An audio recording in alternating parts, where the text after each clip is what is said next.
అనే పదం గ్రీకు భాషా పదం. ఫోటో అనగా కాంతి, గ్రఫీ అనగా గీయడం లేదా చిత్రాన్ని వేయడం. అంటే కాంతి ద్వారా ఏర్పడే చిత్రాన్ని చేతితో గీయడం అన్నది దాని భావం.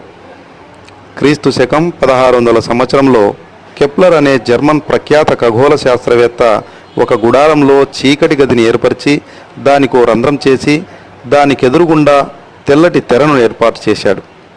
దానిపై ఆ గుడారం ఎదురుగా గల ప్రకృతి దృశ్యాలను తలకిందులుగా పడటాన్ని కనుగొని ఆ దృశ్యాలను పలువురికి చూపి అవి ఎలా ఏర్పడుతున్నాయో తెలియజేశాడు.